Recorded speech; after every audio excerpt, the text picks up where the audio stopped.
الحمد لله رب العالمين والصلاة والسلام على سيد المرسلين أما بعد فأعوذ بالله من الشيطان الرجيم بسم الله الرحمن الرحيم الصلاة والسلام عليك يا رسول الله الصلاة والسلام عليك يا حبيب الله الصلاة والسلام عليك يا نبي الله وعلى آلِكَ وَأَصْحَابِكَ يَا نور اللہ۔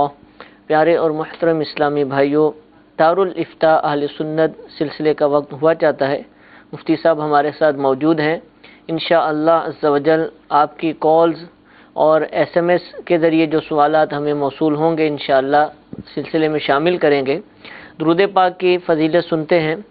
نبی کریم صلی اللہ تعالی علیہ وآلہ وسلم نے ارشاد فرمایا، بے شک جبرائیل علیہ السلام نے مجھے بشارت دی، جو آپ صلی اللہ تعالی علیہ وآلہ وسلم پر درود پاک پڑھتا ہے اللہ عز و جل اس پر رحمت بھیجتا ہے، اور جو آپ صلی اللہ تعالی علیہ وسلم پر سلام پڑھتا ہے اللہ عز و جل اس پر سلامتی بھیجتا ہے۔ صلو علی الحبیب صلی اللہ تعالی علی محمد صلی اللہ تعالی علیہ وآلہ وسلم۔ حضور شب براءت گزر چکی، 15 شعبان کا دن بھی گزر چکا، آج 16 شعبان المعظم ہے، اور کثیر مسلمانوں نے الحمدللہ اس دن کا روزہ رکھا ہوگا۔ کئی ایسے بھی ہوں گے کہ گرمی کی شدت ہے اور آج بہت زیادہ، بالخصوص باب المدینہ کراچی میں، سندھ کے بہت سارے شہروں میں، پنجاب میں بھی اور دیگر ممالک میں بھی ہو سکتا ہے کہ گرمی کی بہت زیادہ شدت ہو، اور کئی اسلامی بھائی ایسے بھی ہو سکتے ہیں کہ اپنا روزہ مکمل نہ کر پائے ہوں گرمی کی وجہ سے یا کسی اور وجہ سے۔ تو یہ جو شب براءت کا روزہ رکھا جاتا ہے یا اسی طرح بڑے دنوں کے نفلی روزے رکھے جاتے ہیں، یہ اگر مکمل نہ ہو پائیں کسی بھی وجہ سے تو اس کا کیا حکم ہے؟ بھائی ختم ہو گئے، کیونکہ نہ رکھنا لازم نہیں تھا، لیکن اب رکھ لیا تو کیا اب اس کو دوبارہ رکھنا پڑے گا یا بس مرضی ہے؟ الحمدللہ رب العالمین والصلاة والسلام علی سید الانبیاء والمرسلین، اما بعد فاعوذ باللہ من الشیطان الرجیم، بسم اللہ الرحمن الرحیم۔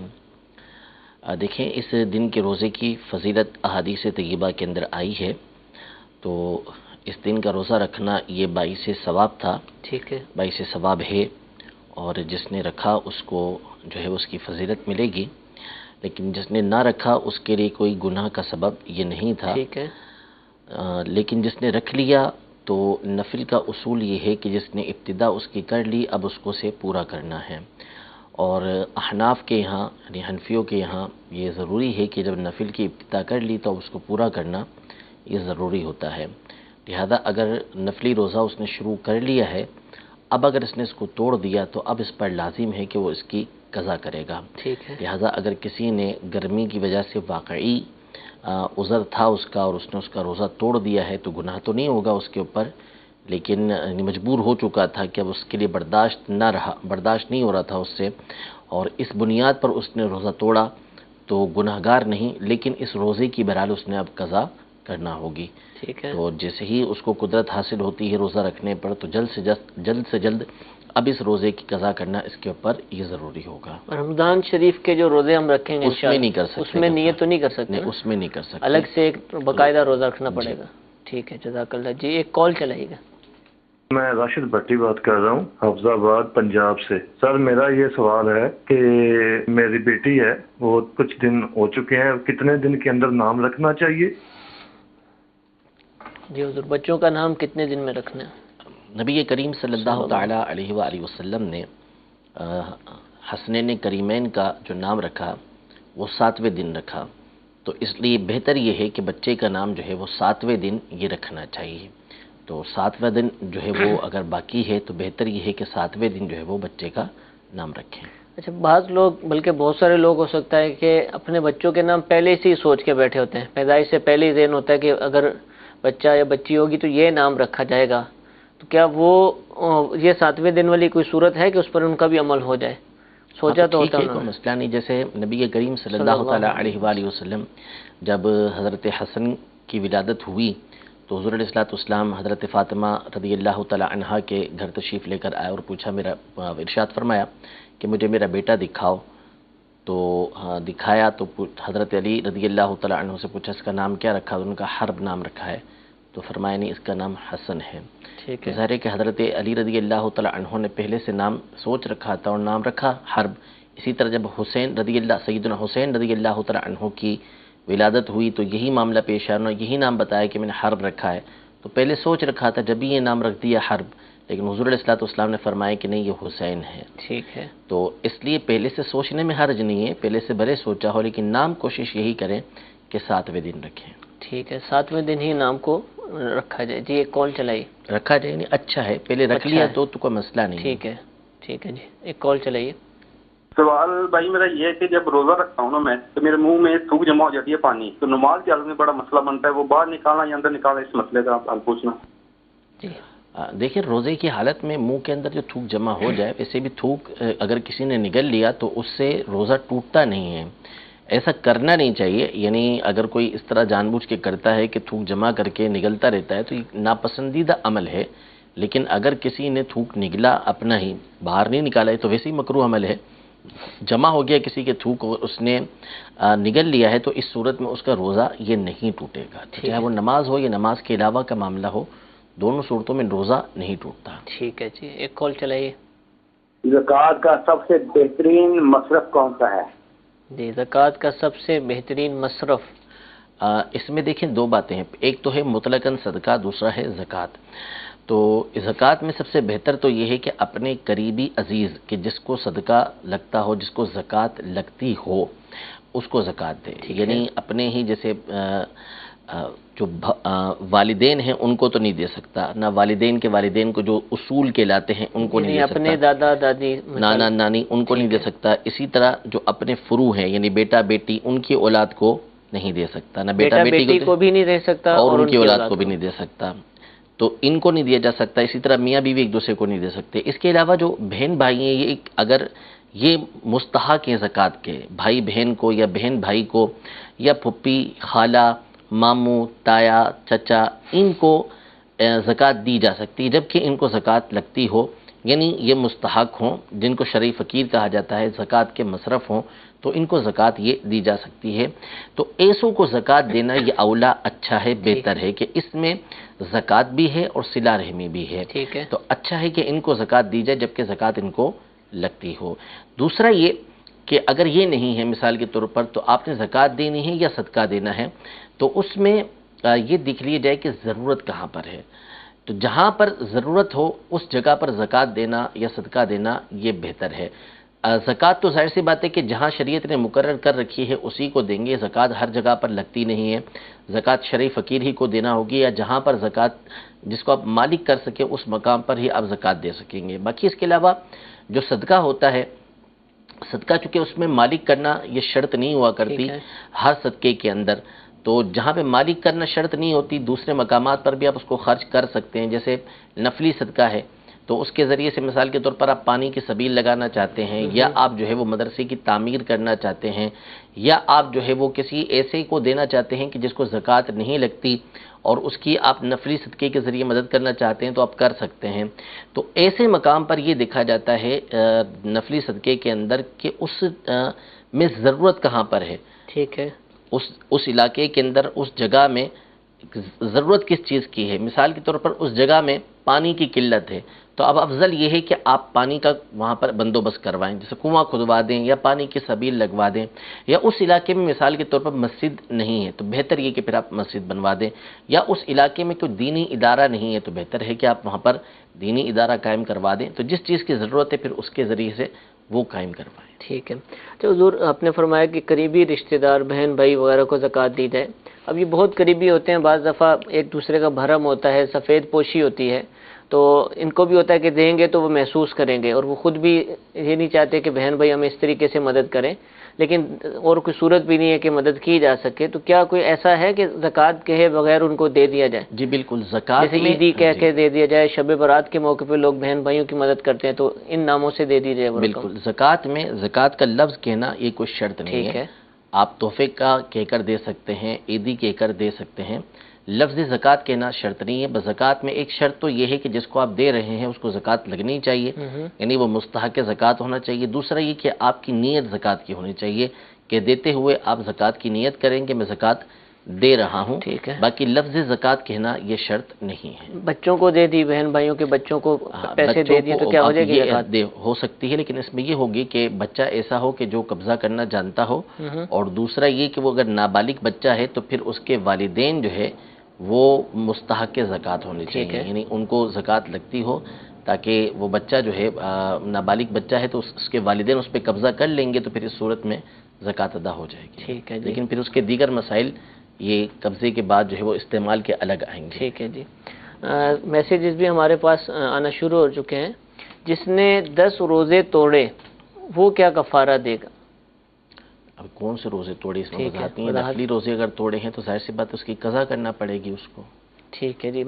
ایک سوال 2 دفعہ پوچھا گیا کہ اگر کسی جگہ پر فرض نماز ادا کی جا چکی ہے تو کیا اسی مقام پر صلاۃ التسبیح کی جماعت کروائی جا سکتی ہے جیسے مسجدوں میں ہوتا ہے؟ بالکل کروائی جا سکتی ہے، کوئی مسئلہ نہیں ہے۔ اور کیونکہ اصل میں جو نفلی جماعت ہے اس کے بارے میں فتویٰ یہی ہے کہ نفل کی جماعت یہ کروائی جا سکتی ہے، اس میں حرج نہیں ہے۔ ٹھیک ہے۔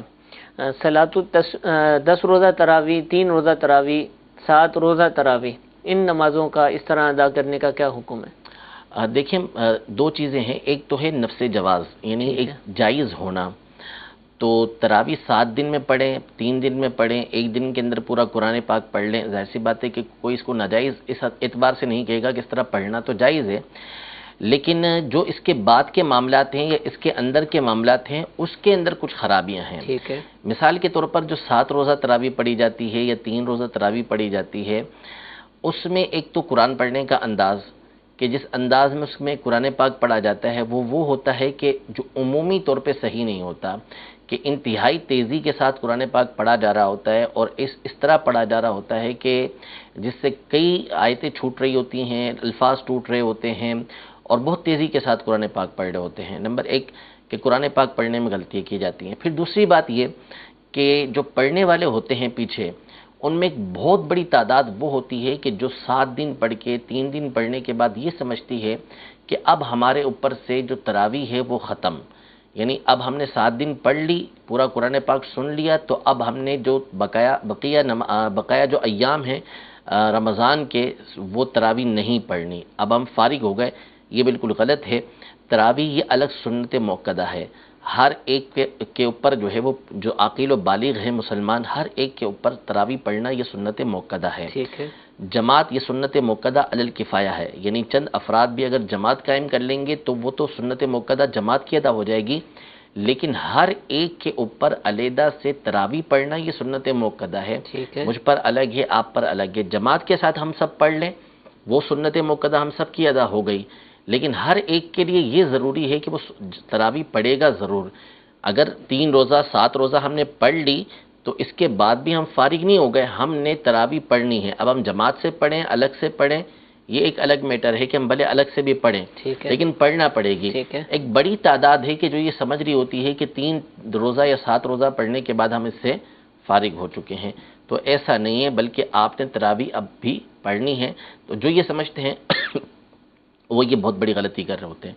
اسی طرح اس میں ایک بہت بڑا معاملہ یہ ہوتا ہے کہ 7 روزہ تراویح یا 3 روزہ تراویح جہاں ہو رہی ہوتی ہے وہ ایسے مقام پر ہو رہی ہوتی ہے کہ جہاں قریب میں ایسی مسجد ہوتی ہے کہ جو اہل سنت کی مسجد ہے، کہ جہاں پر جماعت لوگوں کے اوپر واجب ہو رہی ہوتی ہے۔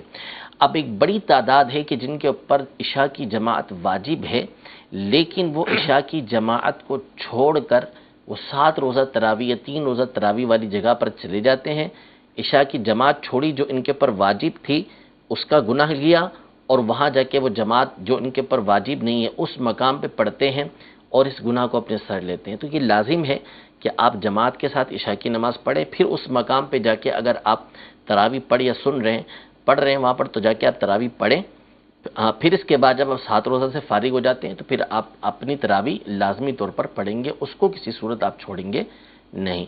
تو ان چیزوں کو پیش نظر رکھنا پڑے گا اگر یہ چیزیں آپ کے پیش نظر رہتی ہیں پھر اس کے بعد بھلے آپ 1 روزہ تراویح پڑھیں، آپ 3 روزہ پڑھیں، آپ 7 روزہ پڑھیں، 11 روزہ پڑھیں، پھر کوئی حرج نہیں ہے۔ ٹھیک ہے، عموماً ویسے ہوتا نہیں، لوگ وہیں عشاء پڑھ لے ہوتا ہے۔ ایک اور صورت ہے گھروں میں جماعت کروانے کی، بہت دفعہ دیکھا ہے کہ کسی نے گھر میں قرآن خوانی کروائی یا افطار کا اہتمام کیا، بہت سارے لوگوں کو جمع کیا، مسجد میں جا سکتے تھے، وہیں نماز پڑھتے ہیں عام طور پر، لیکن آج یہاں جماعت کروانی ہے کہ چلیں اس کی وجہ سے ہمارے گھر میں برکت ہوگی، تو کیا یہ سوچ کر جماعت حالانکہ واجب تھی گھر میں جماعت کروائی جا سکتی ہے؟ برکت دینے والی اللہ تبارک و تعالیٰ کی ذات ہے، اور برکت اسی صورت میں ہوگی جب اب اللہ تبارک و تعالیٰ کی فرما برداری کریں گے، ٹھیک ہے، اللہ تبارک و تعالیٰ کے حکم کی پیروی کریں گے، نہ یہ کہ اللہ تبارک و تعالیٰ کی نافرمانی کریں اور پھر اس کے بعد جو ہے وہ ہم برکت کے طلبگار رہیں۔ تو اللہ تبارک و تعالیٰ کی بات نہ مان کر برکت کا جو ہے وہ طالب رہنا عجیب سی بات ہے۔ ٹھیک ہے، تو ہمارے پر لازم تو اللہ تبارک و تعالیٰ کی طرف سے جماعت میں جانا ہے، اور پھر اس کے بعد جو ہے وہ ہم طلبگار جو ہے برکت کے ہیں، یہ عجیب سی بات ہے۔ تو ایسا بالکل نہیں ہے، غلط بات ہے یہ بالکل کہ جماعت اپنے گھر میں کروا لینا، جانا لازم ہے۔ اگر وہاں پر جماعت واجب ہوتی ہے تو مسجد میں جا کر ہی جماعت کروائیں گے۔ ٹھیک ہے جی، جزاک اللہ۔ ایک کال چلائے گا۔ میرا سوال یہ ہے کہ دانتوں سے خون نکلنے سے جو ہے وہ روزہ ٹوٹ جاتا ہے یا نہیں؟ اگر تھوڑا سا خون جو ہے ویسے وضو کرتے آ جائے دانتوں میں؟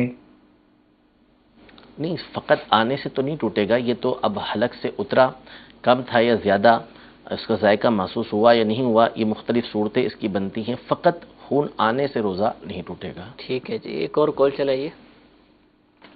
مفتی صاحب سے سوال تھا کہ جو پیسے کسی کو قرض دیے ہوں، ادھار دیے ہوں، لیکن اس نے بھی واپس نہ کیا ہو، تو اس کے اوپر بھی جو ہے وہ زکوٰۃ وہ ہوگی یا کہ وہ زکوٰۃ سے اس پہ زکوٰۃ نہیں ہوگی؟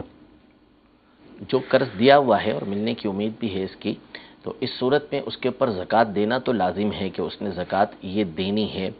البتہ یہ ہے کہ اس زکوٰۃ تو اس کی فرض ہو گئی اس کے اوپر، جب اس کے اوپر زکوٰۃ لازم ہوتی ہے دیگر پیسوں کی دینا، اس وقت اس نے اس کی بھی زکوٰۃ اس کے اوپر لازم ہوتی ہے، لیکن دینا جو فرض ہوگا کہ کب اس نے دینی ہے، یا تو اس وقت ہوگی جب کہ مکمل رقم اس کو مل جائے، یا نصاب کا 5واں حصہ اس کو مل جاتا ہے، یعنی یا تو پوری رقم مل گئی اس وقت دینا فرض ہوگا یا 5واں حصہ فرض ہوگا۔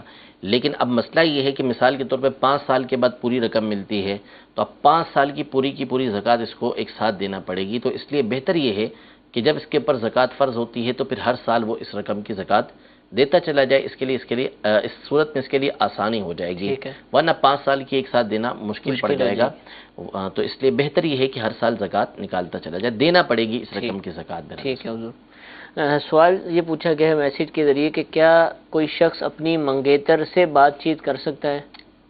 اب چاہے فون پر ہو چاہے براہ راست ہو؟ نہیں کر سکتا، یہ اس کے لیے نامحرم ہے، بلکہ منگیتر جو حالات ہیں اس کے اعتبار سے اس کا حکم جو ہے وہ نامحرم کے مقابلے میں اور سخت ہے، یعنی عام نامحرم جو ہوتی ہے اس کے مقابلے میں اور سخت ہے، کیونکہ لوگ اس کو عام طور پہ یہ سمجھتے ہیں گویا کہ جو منگنی کے بعد جو ہے وہ یہ نامحرم نہ رہی، ایسا نہیں ہے۔ منگنی فقط ایک وعدہ ہے، اس کی بنیاد پر جو ہے وہ نامحرم ہی رہتی ہے، محرم نہیں بن جاتی۔ تو جس طرح دیگر نامحرم لڑکیوں سے بات کرنا یہ ناجائز ہے، اسی طرح اس سے بھی ناجائز و حرام ہی ہے۔ ٹھیک ہے جی، ایک کال چلائیے۔ کیا خرگوش پال سکتے ہیں؟ کچھ لوگ کہتے ہیں کہ خرگوش پالنا برا ہے اور اس سے گھر میں تندرستی آتی ہے۔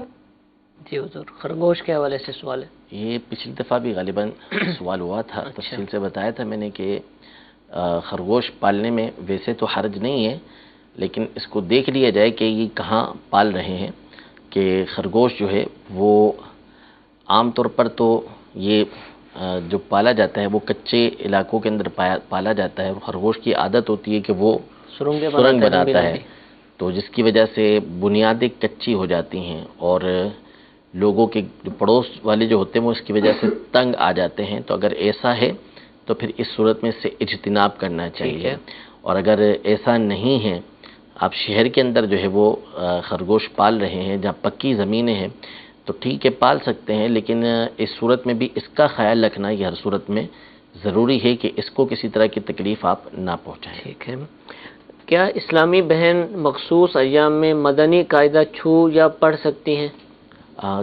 چھو تو سکتی ہیں، لیکن اس کے وہ مقامات کہ جہاں قرآنی آیات لکھی ہوئی ہیں اس کو اس مقام کو یا اس کے عین پیچھے نہیں چھو ٹھیک سکتی ہے۔ اور بہتر ہے کہ اس کو جب چھونے لگے مدنی قاعدے کو بھی تو بھی دستانہ یہ پہن لیں، بغیر دستانے کے اس کو نہ چھوئیں۔ اور جہاں تک پڑھنا ہے تو قرآنی آیات تو اس کی نہیں پڑھ سکتی، اس کو پڑھنے کی اجازت نہیں ہے۔ ٹھیک ہے، جو بعض اسلامی بہنیں بچوں کو پڑھاتی ہیں وہ بھی نہیں پڑھ سکتی، تو چھٹی صرف جو کریں۔ مفردات ہیں ٹھیک وہ ہے، پڑھ سکتی ہیں، اور قرآنی آیات جو پڑھانے کی ہیں وہ بھی توڑ توڑ کے ایک ایک کلمہ یہ پڑھا سکتی ہیں۔ ٹھیک ہے جی۔ اچھا، کیا اس باری کے دنوں میں روزے رکھے جا سکتے ہیں؟ نہیں رکھیں گے، باری کے دنوں میں روزہ رکھنا یہ حرام ہے۔ جو فرض روزے ہیں وہ بھی چھوڑ دیں گی، اور جب باقی کے ایام ہوں گے تو اس میں اس کی قضا کریں گی۔ ٹھیک ہے، باقی کے ایام میں اس کی قضا کی قضا جائے کریں گی، یعنی جو فرض روزے ہیں اس ٹھیک کی ہے۔ قضا کریں گی۔ ٹھیک ہے جی، ایک کال چلائیے گا۔ میرا سوال ہے کہ پنجتن پاک اور 11ویں شریف کے پیسے جمع کیے ہوئے ہیں، اگر وہ کسی کی مدد کر دی جائے وہ بہتر ہے یا ختم کروانا بہتر ہے؟ پنجتن پاک کے نام پر اور 11ویں شریف کے لیے پیسے جمع کیے ہیں، اب ان پیسوں سے ختم شریف دلایا جائے یا پھر کسی کی مدد کرنا بہتر ہے؟ دیکھیں، اگر واقعی کوئی ایسا مستحق آپ کے نظروں کے سامنے ہے، اور چونکہ پنجتن پاک ہو یا 11ویں شریف کے پیسے ہوں، دونوں ایک مستحب عمل ہے، نفلی عمل ہے، تو ان دونوں کی رضا اسی کے اندر ہے کہ سامنے اگر کوئی مستحق آ جاتا ہے تو پنجتن پاک کی بھی رضا اسی کے اندر نظر آتی ہے، اور غوث پاک رضی اللہ تعالیٰ عنہ کی رضا بھی اسی کے اندر نظر آتی ہے کہ کسی غریب کی مدد کر دی جائے، تو واقعی آپ کو نظر آ رہا ہے سامنے کو مستحق، تو ان کے ایصال ثواب کے لیے پنجتن پاک رضی اللہ تعالیٰ عنہم کے لیے، اور اسی طرح جو ہے وہ غوث پاک رضی اللہ تعالیٰ عنہ کے ایصال ثواب کے لیے آپ کسی غریب کی مدد کر دیجیے، زیادہ اچھا، بہتر یہ ہے۔ تو انہوں نے خود جمع کیے نا، اگر بہت سارے لوگوں سے جمع کیے تھے اس نام پر پھر تو ظاہر ہے کہ پھر تو نہیں کر سکتے، اچھا، جب تک کہ ان کی اجازت نہ ہو اس ٹھیک وقت ہے۔ تک نہیں کر سکتے۔ ٹھیک ہے، ٹھیک ہے جی۔ سوال یہ پوچھا جا رہا ہے کہ اگر کوئی شخص معذور ہو اور چل پھر نہ سکتا ہو، مسجد نہ جا سکتا ہو، تو کیا وہ گھر پر ہی نماز پڑھ سکتا ہے؟ اگر واقعی ایسا ہے کہ اس پر چل پھر نہیں سکتا، مسجد تک جانا اس کے لیے مشکل ہے، اور معذور شرعی ہے، ایسا معذور شرعی کہ جس سے جماعت ساقط ہو جاتی ہے، تو گھر پہ نماز پڑھ سکتا ہے۔ ٹھیک ہے، یعنی نارمل بھی کہیں نہیں جاتا وہ وہ تو اصل میں جو شریعت مطہرہ کے اصول کے مطابق جس سے جماعت ساقط ہو جاتی ہے، ابھی کنڈیشن تو واضح نہیں ہے ٹھیک ہے، کہ ایسا معذور ہے کہ جو چلنے پھرنے سے معذور ہے، جس سے شریعت مطہرہ جماعت کو ساقط کرتی ہے، تو واقعی وہ جماعت اس سے ساقط ہو جاتی ہے تو گھر میں ہی نماز ادا کرے گا وہ۔ ٹھیک ہے۔ موبائل پہ قرآن پاک پڑھنے کے حوالے سے بتا دیں، اس کا کیا حکم ہے؟ موبائل پہ قرآن پاک پڑھا جا سکتا ہے، اس میں کوئی حرج نہیں ہے، البتہ یہ ہے کہ جب اسکرین پر موبائل قرآن پاک شو ہو رہا ہو تو اس میں بہتر یہ ہے کہ اس کو بے وضو ہاتھ نہ لگائیں، ٹھیک کہ ہے، اس میں علماء کا اختلاف ہے، ایک تعداد ہے علماء کی کہ جو اس بات کی قائل ہے کہ اس کو بے وضو ہاتھ نہیں لگانا چاہیے، لہذا بہتر یہی ہے کہ آپ اس کو بے وضو ہاتھ نہ لگائیے، ٹھیک ہے۔ اچھا، اب سوال یعنی اسکرین کو ٹچ بے اسکرین وضو کے نہ حوالے کریں۔ سے، ٹھیک ہے۔ اچھا، سوال یہ بھی پوچھا جاتا ہے اس سے ہٹ کر بھی کہ اب قرآن پاک جو موبائل میں شو ہو رہا ہے کہ میسیجز کے اندر قرآن پاک کی جو آیات آ جاتی ہیں، پوسٹ پہ لکھی ہوتی ہیں، یہ پوری اپلیکیشن ہی جو قرآن پاک کے حوالے سے ہے، ان سب کو ڈیلیٹ کر سکتے ہیں؟ کر سکتے ہیں، کوئی حرج نہیں ہے اس میں۔ ٹھیک ہے۔ اس میں یعنی ایک بڑا میسج چلتا ہے کہ یہ قیامت کی نشانیوں میں سے ہے کہ جو ہے وہ قرآن پاک کی آیات اٹھا لی جائیں گی، تو ڈیلیٹ کرنا گویا اٹھا لینے کی طرح ہے، تو ایسا کچھ نہیں ہے۔ بعض روایتوں کے اندر جو آیا بھی ہے کہ قرآن پاک قرب قیامت میں اٹھا لیا جائے گا، تو وہ یکدم ایک ساتھ اٹھا لیا ٹھیک جائے گا، ہے۔ اور اس سے کوئی تعلق نہیں ہے۔ تو بلیک بورڈ پر بھی تو ہم لکھتے ہی تھے، یا وائٹ بورڈ پہ بھی لکھتے ہی ہیں، تو اس کو بھی تو مٹایا ہی جاتا ہے۔ تو اسی طرح موبائل کے اندر اگر آیات آتی ہیں یا فارورڈ کی جاتی ہیں صحیح طریقے سے، تو نہ فارورڈ کرنے میں کوئی مسئلہ ہے، نہ اس کو ڈیلیٹ کرنے میں کوئی مسئلہ ہے، ایسا کیا جا سکتا ہے، اس میں حرج نہیں ہے۔ ٹھیک ہے جی، جزاک اللہ۔ ایک کال چلائیے۔ سید کو سید زکوٰۃ دے سکتا ہے، اور اگر لے سکتے ہیں تو کس صورت میں؟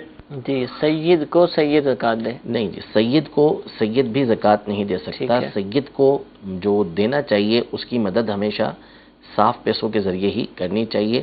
نبی کریم صلی اللہ تعالیٰ علیہ وسلم نے واضح طور پہ فرما دیا کہ جو آل محمد ہیں وہ یہ صدقات نہیں کھاتے، یہ مال کا میل ہے، ٹھیک اور ہے، نبی کریم صلی اللہ تعالیٰ علیہ وسلم کی آل اس سے پاک ہے کہ مال کا میل یہ کھائے۔ سید کو ستھرا پیسہ یہ دینا چاہیے، سید بھی سید کو زکوٰۃ نہیں دے سکتا۔ ٹھیک ہے۔ اب جس طرح فی زمانہ مہنگائی ہے، بظاہر وہ غریب بھی نظر آتے ہوں، سب لوگ زکوٰۃ لے کر گزارا کر رہے ہیں، اپنے مال سے کر رہے ہیں، تو ایسے میں ہمیں کیا کرنا چاہیے ان کی خدمت کے حوالے سے؟ کہ ہمیں جیسے اپنی زکوٰۃ نکال لیں تو کچھ ان کے لیے بھی الگ کرنا چاہیے کہ نہیں؟ بالکل کرنا چاہیے۔ اعلیٰ حضرت امام اہل سنت رحمۃ اللہ تعالی نے بڑی اس کے بارے میں جو ہے وہ تنبیہ فرمائی ہے کہ یہ جو کچھ ہمارے پاس ہے وہ نبی کریم صلی اللہ تعالیٰ علیہ وآلہ وسلم ہی کا ہے، آپ علیہ الصلوۃ والسلام کے صدقے میں ہی ہمیں ملا ہوا ہے، تو انہی کے نانا جان کا ہمارے پاس ہے، تو ہم انہی کو جو ہے وہ نہ دیں، اور یہ دیکھیں کہ ہم ان کو زکوٰۃ دیں۔ یعنی ہم یہ کیوں نہیں سوچتے کہ جو کچھ ہمارے پاس ہے وہ ان کے نانا جان کا ہے، تو اگر ہم ان کو دے رہے ہیں تو ان کے نانا جان ہی کا تو دے رہے ہیں، اپنا کیا دے رہے ہیں؟ تو ہمیں چاہیے کہ ہم اپنے مال میں سے بخوشی ان تک پہنچایا کریں، یعنی خوشی ہمیں ان تک پہنچانا چاہیے۔ اور یہ بات یاد رہے کہ جب ان تک مال پہنچایا جاتا ہے نا، بعض کے بڑے پیارے الفاظ ہوتے ہیں کہ دوسروں کو تو ہم یہ کہیں نا کہ ان کو میں نے مال دیا، ہم کسی کو دیتے ہیں اپنے مال میں سے کچھ دیا، وہ لوگ سید کے لیے یہ لفظ بھی استعمال نہیں کرتے کہ میں نے ان کو دیا، ٹھیک ہے، اپنے مال میں سے ان کو دے دیا، بولے ان کو دینا کیا، یہ ہے ان کا، تو دینے کی بات کیا، ان تک میں نے پہنچا دیا، ٹھیک ہے، جو ان کا تھا ان تک پہنچا دیا۔ تو الفاظ بھی وہ استعمال کریں کہ ہے ان کا، تو ان کو دینے کی بات کیا ہو گئی، ان تک پہنچانے کی بات ہو گئی۔ تو اصل یہ ہے کہ جب ان تک پہنچایا جاتا ہے تو اللہ تبارک و تعالیٰ ان تک پہنچانے کی برکت سے مال کے اندر برکتیں بڑی عطا فرماتا ہے، اور یہ قابل مشاہدہ، یہ وہ چیز ہے کہ جو دیکھی جاتی ہے، وہ چیز نہیں ہے کہ جو ہوائی بات ہو، مشاہدے والی بات ہے کہ دیکھا جاتا ہے کہ جو سادات کی خدمت کرتا ہے اللہ تبارک و تعالیٰ اس کے مال کے اندر برکتیں بہت عطا فرماتا ہے۔ عام لوگوں کی مدد کرتا ہے تو اللہ تبارک و تعالیٰ اس کی مال میں برکتیں دیتا ہے، تو سادات کی خدمت کی بنیاد پر اللہ تبارک و تعالیٰ مال میں برکتیں زیادہ عطا فرماتا ہے۔ سادات کی خدمت دل کھول کے کرنی چاہیے۔ نبی کریم صلی اللہ تعالیٰ علیہ وآلہ وسلم غنی ہیں ماشاءاللہ، اور ان کے صدقے میں ان کی اولاد بھی غنی ہے، جب ان تک پہنچاتے ہیں تو اللہ تبارک و تعالیٰ نبی کریم صلی اللہ تعالیٰ علیہ وسلم خوش ہوتے ہیں، اور ہمارے مال کے اندر برکتیں ہوتی ہیں، اور اللہ تبارک و تعالیٰ کی عطا سے نبی کریم صلی اللہ تعالیٰ علیہ وسلم اس کا بہترین بدل جو ہے وہ دنیا میں ہی عطا فرماتے ہیں۔ تو ان تک مال پہنچانا چاہیے، اپنے مال میں سے کچھ نہ کچھ حصہ ان کے لیے رکھ لینا چاہیے، اچھے سے اچھا مال ان تک پہنچانا چاہیے، انشاءاللہ تبارک و تعالیٰ اس کا فائدہ حاصل ہوگا۔ تو یہ نہیں کہ زکوٰۃ ہی سے کوشش کریں کہ دیں، ہاں انتہا ہو جائے نا کہ بالکل نہیں ہے ہمارے پاس، تو پھر جا کے جو ہے وہ شرعی ہیلے کی علماء نے اجازت دی کہ اب جا کے دل کڑا کر کے جو ہے وہ بندہ شرعی ہیلا کرے، ورنہ اس سے پہلے شرعی ہیلا بھی نہیں بلکہ صاف ستھری رقم ان تک بندہ پہنچانے کی کوشش کرے۔ ٹھیک ہے، اور ہمیں چاہیے کہ ہمارے قرب و جوار میں اگر سادات کرام ہو، شہزادگان ہوں، تو ان کے نوبت نہ آئے کہ یہ ہاتھ پھیلائیں اور طلب کریں، ہمیں خود ہی کوشش کر کے سب سے پہلے ان تک پہنچنا چاہیے اور ان کی خدمت کرنی چاہیے، ان کا مال جو ہے ان تک پہنچانا چاہیے، انشاءاللہ اس کی برکتیں نصیب ہوں گی۔ حضور سوال یہ پوچھا جا رہا ہے کہ کیا اسلامی بہن یعنی عورت جو ہے وہ ڈرائیونگ کر سکتی ہیں؟ دیکھیں بچنا چاہیے اس سے عورت کو ہر صورت میں، لیکن جہاں پر عرف ہے اس کا کہ عورتیں ڈرائیونگ کرتی ہوں اور اس بنیاد پر ان کی مردوں سے مشابہت نہ ہوتی ہو، تو وہاں پر وہ کر تو سکتی ہے اور اس کو خطرہ بھی نہیں ہے اس بنیاد پر، تو وہاں پر وہ ڈرائیونگ کر سکتی ہے، لیکن جہاں پہ مردوں سے مشابہت ہے اس کی تو پھر وہاں پہ کرنے کی اجازت نہیں۔ ٹھیک ہے جی۔ پرانی صف یا مصلی جو مسجد میں ہوں اس کی جگہ نئے مصلی آ گئے تو ان کا کیا کرنا ہوگا؟ اب دیکھا جائے گا کہ وہ مسجد کے چندے سے خریدے گئے ہیں یا کسی نے جو ہے وہ ڈونیٹ کیے تھے، اگر تو وہ کسی نے ڈونیٹ کیے تھے تو اس سے پوچھا جائے گا کہ جس نے آپ پہلے تو یہ دیکھیں گے کہ وہ بعد میں کام آ سکتے ہیں یا نہیں آ سکتے، اگر تو بعد میں کام آ سکتے ہیں تو اس کو سنبھال کے رکھا جائے گا، اور اگر نہیں آ سکتے تو جس نے دیے ہیں اس سے معلوم کر لیں، وہ جو کہتا ہے اس کے مطابق اس کا استعمال کر لیں، بیچ کے کسی اور کام میں استعمال میں لے لیں، اور اگر وہ مسجد کے چندے سے خریدے گئے ہیں بعد میں کام بھی نہیں آ سکتے تو اب متولی جو ہے وہ اس کو دیگر کے مشورے کے ساتھ اچھی قیمت کے اندر فروخت کر کے مسجد کے کسی اور کام میں استعمال میں لے لیں۔ اچھا حضور، مسجد کی دریاں چٹائیاں ویسے تو لوگ بہت دیر سے بدلتے ہیں، لیکن بعض مساجد ایسی ہوتی ہیں کہ مخیر حضرات بہت ہوتے ہیں، تو ان کی خواہش ہوتی ہے کہ چیزیں آتی رہیں، تو تو کوئی ٹائم پیریڈ ہے کہ چیز اس حیت تک، اس مقام تک پہنچ جائے، اس کے بعد ہی بدلی جا سکتی ہے؟ لیکن یا جب بھی کوئی پیسے لے کر آ گیا کہ دریاں بدل دو تو دریاں بدل دی، مسلح بدل دو تو مسلح بدل دو؟ جب تک قابل استعمال ہوں، ایسی ہوں کہ جو استعمال ہو سکتی ہیں، استعمال کرنی چاہیے. ٹھیک ہے. اور جو پیسے آ رہے ہیں وہ کسی اور اچھے کام کے اندر استعمال کرنے کے لیے ذہن بنا دیا جائے اس کا. ٹھیک ہے، اس کو سمجھایا جائے. جی ایک کال چلائیے. گلزار احمد چشتی باب المدینہ کراچی سے بات کر رہا ہوں. میرا مفتی صاحب کی بارگاہ میں سوال ہے کہ کتنے تولے سونا گھر میں ہو اور کتنی رقم ہو تو زکوٰۃ واجب ہوتی ہے؟ جواب عنایت فرما دیں، جزاک اللہ خیر. آمین. اگر تو فقط سونے کی بات ہو تو سونا جو ہے وہ کم از کم 7.5 تولہ ہونا چاہیے. اگر فقط 7.5 تولہ سونا ہوگا تو اس صورت میں زکوٰۃ واجب ہوگی، اور اگر 7.5 تولہ سونے سے کم ہے سونا تو پھر اس صورت میں زکوٰۃ واجب نہیں ہوگی. ہاں 7.5 تولے سے کم ہے سونا، لیکن اس کے ساتھ جو ہے وہ چاندی ہے یا اس کے ساتھ بیچنے کا سامان ہے یا ضرورت کے علاوہ اس کے پاس رقم موجود ہے، تو اس صورت میں ان دونوں کو آپس میں ملا دیا جائے گا. اب دیکھا جائے گا کہ اس کی رقم جو ہے وہ 52.5 تولہ چاندی کے برابر پہنچ رہی ہے یا نہیں پہنچ رہی. اگر پہنچ جاتی ہے تو پھر اس صورت میں اس کے اوپر زکوٰۃ لازم ہوگی. صرف سونا ہے تو یہ دیکھا جائے گا کہ یہ 7.5 تولہ ہے یا نہیں ہے. اگر 7.5 تولہ سونا ہے تو زکوٰۃ لازم ہوگی، ورنہ نہیں ہوگی. اور اگر 7.5 تولہ سے کم ہے تو پھر اب دیکھیں گے کہ اس کے پاس چاندی ہے یا نہیں ہے، یا اس کے پاس جو ہے وہ بیچنے کا سامان ہے یا نہیں ہے، یا اس کے پاس ضرورت کے علاوہ رقم ہے یا نہیں ہے. اگر ہے تو پھر اس کو سونے کے ساتھ ملا کر دیکھیں گے کہ یہ 52.5 تولہ چاندی کے برابر ہوتا ہے یا نہیں. اگر اس کی رقم 52.5 تولہ چاندی کے برابر پہنچ جاتی ہے تو اس کے اوپر زکوٰۃ لازم ہو جائے گی. ٹھیک ہے جی. سوال یہ پوچھا جا رہا ہے کہ اگر کوئی عورت جو ہے وہ حاملہ ہے اور بچے کی پیدائش ہونے ہی والی ہے تو کیا اس کو بھی روزے رکھنے ہوں گے؟ اگر تو اس کو کوئی خطرہ نہیں ہے، نہ اس کی جان کو خطرہ ہے نہ بچے کی جان کو خطرہ ہے، تو وہ روزہ رکھے گی. ٹھیک ہے. لیکن اگر اس کی جان کو یا بچے کی جان کو خطرہ ہے یا بہت زیادہ بیمار پڑ گئی ہے، بہت تکلیف کے اندر مبتلا ہے، تو اسے چھوڑنے کی اجازت ہے. ٹھیک ہے. ڈاکٹر سے پوچھنا پڑے گا یا خود فیصلہ کرے گی؟ خود تجربہ ہے اس چیز کا، یا ایسی ماہر ڈاکٹر کے جو واقعی پتہ چلتا ہے کہ یہ اسلام سے دور نہیں ہے. جیسے بعض ڈاکٹر ہوتی ہیں کہ جو اسلام کو پسند نہیں کرتی یا دینی معاملات کو پسند نہیں کرتی، بات بات پہ مشورہ دے دیتی ہیں روزہ چھوڑ دو، نماز پڑھنا چھوڑ دو، بیٹھ کے نماز پڑھ لو، یہ کر لو. ایسی نہیں ہے، مشورہ دیتی ہیں کہ واقعی سمجھ آتی ہے اس کی بات کہ وہ دین بیزاری کی وجہ سے ایسا نہیں کہہ رہی، تو پھر ٹھیک ہے اس کی بات مان لے. اور جو ہے وہ سمجھ آتی ہے اس کی بات کہ ایسے موقع پر جو ہے وہ روزہ رکھے گی تو اس کے لیے، اس کے بچے کے لیے پریشانی کا سامنا ہوگا. یا علماء اس طرح فرماتے ہیں کہ وہ ایسا ڈاکٹر کے جو غیر فاسق ہے، ٹھیک ہے، تو اس کی بات سمجھ آتی ہے اس کی بات کہ اس نے مشورہ دیا ہے کہ تم اگر روزہ رکھو گی تو اس صورت میں تمہاری یا بچے کی جان کو خطرہ ہے، تو پھر اس صورت میں وہ روزہ نہ رکھے. ٹھیک ہے حضور.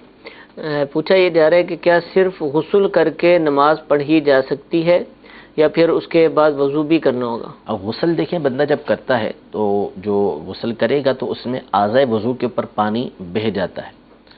غسل کا جو طریقہ ہے اس میں وضو کے اعضاء کے اوپر پانی بہتا ہے، تو جب وضو کے اعضاء پر پانی بہہ گیا تو وضو ہو گیا. اب دوبارہ وضو کرنے کی ضرورت نہیں ہے، اسی کے ساتھ وہ نماز ادا کر سکتا ہے. ٹھیک ہے. پرائز بانڈ جو ہم مارکیٹ سے ریئل کاسٹ سے زیادہ پر پرچیز کرتے ہیں اس کا کیا حکم ہے؟ اس کو اون پر خریدنا کہتے ہیں. یہ خریدنا شرعاً تو جائز ہے، ٹھیک ہے، لیکن ایک مشہور ہے کہ یہ قانوناً درست نہیں ہے. اچھا. اگر واقعی ایسا ہے کہ قانوناً اس طرح درست نہیں ہے تو پھر شرع بھی اس سے منع کرے گی کہ اس طرح نہ کیا جائے. شاید بیچنے کے والے سے حکم ہو کہ لوگ جمع کر لیتے اور آخری دنوں میں. اگر ایسا ہے تو میں نے عرض کیا کہ قانون معلوم کر لیا جائے. قانوناً ایسا ہے تو پھر شرع بھی اس سے منع کرے. شرعاً جائز ہے؟ ویسے شرعاً جائز. ٹھیک ہے جی. ایک کال چلائیے گا. میرا سوال یہ ہے کہ جمعے والے دن جو 2 فرض پڑھتے ہیں جمعے کے، تو ان کے بعد پھر 4 فرض پڑھنے چاہیے یا بس سنتے ہیں اور نفل پڑھنے چاہیے؟ یہ ترتیب مجھے ساری بتا دیں آپ. ٹھیک ہے. اسی طرح ایک سوال یہاں بھی ہے کہ کیا جمعے کے دن 2 فرض سے پہلے ظہر کے 4 فرض پڑھے جا سکتے ہیں؟ جمعے کے دن جس کے اوپر جمعہ فرض ہے تو ظاہر ہے کہ اس نے جمعے سے پہلے کی 4 سنتیں ادا کرنی، اس کے اوپر جمعہ ظہر نہیں ہے. ٹھیک ہے. جمعے سے پہلے کی جو سنتیں ہیں اس میں جمعے کی ہی نیت ہوگی، یعنی 4 سنتیں جو سنتیں پڑھے گا اس میں قبل جمعہ کی نیت کرے گا کہ 4 سنتیں جمعے سے پہلے کی، اور اس کے بعد کی جو سنتیں ہیں، یعنی فرض پڑھنے کے بعد جو پڑھے گا وہ سنتیں پڑھے گا، وہ بھی سنتیں موقدہ ہیں، اور اس میں بھی جو نیت ہوگی وہ بعد جمعہ کی ہوگی، یعنی جمعے کے بعد کی سنتوں کی وہ نیت کرے گا، اور اس کے بعد جو سنتیں ہیں وہ 2 سنتیں ہیں پڑھے گا۔ صحیح قول کے مطابق جو ہے اس میں اختلاف ہے کہ وہ سنتیں موقدہ ہیں غیر موقدہ ہے، صحیح قول یہ ہے کہ غیر موقدہ ہیں، تو اس میں بھی وہ جمعے کے بعد ہی کی نیت کرے گا، اس کے بعد 2 رکعت نفل ادا کرے گا وہ۔ تو جمعے کے 2 فرض ہیں، اس سے پہلے 4 سنتیں ہیں، اس کے بعد 4 سنتیں ہیں، اس کے بعد 2 سنتیں ہیں، اس کے بعد 2 نفل ہیں، تو فرض نہیں ہے، فرض 2 ہی ہیں جمعے کے دن کے۔ ٹھیک ہے جی، ایک کال چلائیے۔ علماء کرام بیچ اس مسئلہ کے کیا فرماتے ہیں کہ کیا تھریڈنگ مرد اپنے چہرے کی رخسار کے حصے والی جگہ کی کروا سکتا ہے یا نہیں؟ جی حضور۔ تھریڈنگ یعنی وہ دھاگے کے ذریعے جو کرواتے ہیں، تو وہ حرج نہیں ہے اس کے اندر کروانے میں، لیکن وہ تکلیف دہ امر ہے، ٹھیک ہے، کہ وہ مشکل کام ہوتا ہے، تو کروا سکتے ہیں، اس میں حرج نہیں۔ حرج نہیں۔ اچھا یہ کیا جملہ ہے، ہم کتابوں میں پڑھتے ہیں، کیا فرماتے علماء کرام بیچ اس مسئلہ کے، یہ بھی ہو سکتا ہے کہ یہ کچھ سمجھ نہ آیا ہو، بیچ کیا چاہتے ہیں؟ یعنی ایک طریقہ کار ہے کہ اس مسئلے کے بیچ میں علماء، یعنی بیچ درمیان کو بولتے ہیں، اس مسئلے کے درمیان علماء کیا فرماتے ہیں، تو انداز گفتگو کا ٹھیک ہے، اب تو شاید اس طرح نہیں پوچھا جاتا۔ ہو چکا جی۔ ٹھیک ہے جی، ایک کال چلائیے۔ میں فجر کی نماز پڑھنے آتا ہوں، فجر کی نماز ہو رہی ہے جماعت کے ساتھ، سنتیں پڑھنا ضروری ہے یا فرض؟ نکلنے کا ٹائم نکلنا ہے، نکل رہی ہے تو فرض پڑھیں گے یا سنت؟ جی اس میں جو صحیح موقف ہے وہ یہ ہے کہ اگر تو اس بات کا اسے اندیشہ ہے کہ یہ فرض پڑھنے لگے گا، سنتیں پڑھنے لگے گا فجر کی، تو امام سلام پھیر دے گا، یعنی سنتیں پڑھ کے فارغ ہوگا، امام نے سلام پھیر دیا، اس کی پوری جماعت نکل جائے گی، تو اس صورت میں تو اس کو حکم یہ ہے کہ یہ سنتیں چھوڑ کر امام کے ساتھ شامل ہو جائے، ٹھیک ہے، اور جماعت حاصل کر لے۔ اور اگر اسے اس بات کی امید ہے، اس کو پتہ ہے کہ میں سنتیں پڑھ لوں گا اور امام کے ساتھ قاعدہ اخیرہ کے اندر شامل ہو جاؤں گا، امام کے سلام پھیرنے سے پہلے امام کے ساتھ شامل ہو جاؤں گا، تو اب اس کو حکم یہ ہے کہ یہ سنتیں پڑھے اور اس کے بعد امام کے ساتھ شامل ہو۔ ہاں حکم یہ ہے اس کے لیے کہ یہ کوشش کرے کہ مسجد کے دوسرے حصے کے اندر نماز پڑھے، یعنی جتنا دور امام سے نماز پڑھ سکتا ہے، سنتیں پڑھ سکتا ہے، اتنا دور جماعت سے یہ سنتیں ادا کرے۔ تو اب آیا مسجد کے اندر جماعت کھڑی ہوئی ہے اور اس کو اس بات کا اگر خطرہ ہے، اندیشہ ہے کہ میں سنتیں پڑھنے کے لیے اگر کھڑا ہوا تو اس صورت میں امام نے سلام پھیر دینا ہے، تو سنتیں چھوڑ کے وہ شامل ہو جائے امام کے ساتھ۔ اور اگر اسے پتہ ہے کہ میں امام کے سلام پھیرنے سے پہلے قاعدہ اخیرہ میں بھی امام کے ساتھ جو ہے وہ شامل ہو جاؤں گا، تو سنتیں پڑھ کے پھر امام کے ساتھ قاعدہ اخیرہ میں شامل ہو۔ اور جس صورت کے اندر اس کو سنتیں نہیں ملی، امام کے ساتھ وہ شامل ہو گیا ہے، تو پھر اس صورت میں حکم یہ ہے، اس کے لیے بہتر یہ ہے کہ جب سورج طلوع ہو جائے تو اس کے 20 منٹ کے بعد وہ جو سنتیں اس کی چھوٹی ہیں اس کو ادا کر لیں۔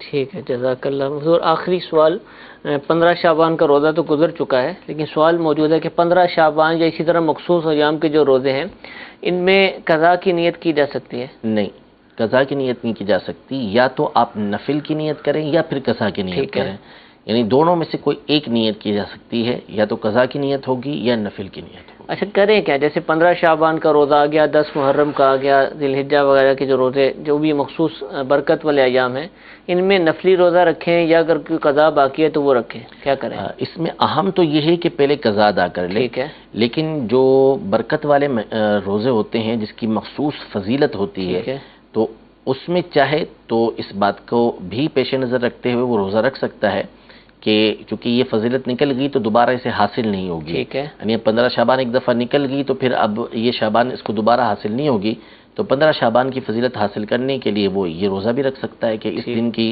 فضیلت حاصل کرنے کے لیے نفلی روزہ رکھ لے، ورنہ یہ کہ بہتر یہ ہے، اہم یہ ہے کہ وہ قضا ادا کرے۔ ٹھیک ہے، جزاک اللہ۔ میٹھے میٹھے اسلام بھائی، سلسلہ آپ نے ملاحظہ فرمایا، انشاءاللہ عز و جل کل بھی دارالافتاح اہل سنت کا سلسلہ آپ براہ راست دے سکیں گے، لیکن کل ہفتہ وار اجتماع مغرب کی نماز کے بعد چونکہ شروع ہو جاتا ہے، تو کل کا جو سلسلہ ہے وہ عصر کی نماز کے بعد انشاءاللہ اس کا وقت بھی بتا دیا جائے گا، آپ اس کو براہ راست دیکھیں گے۔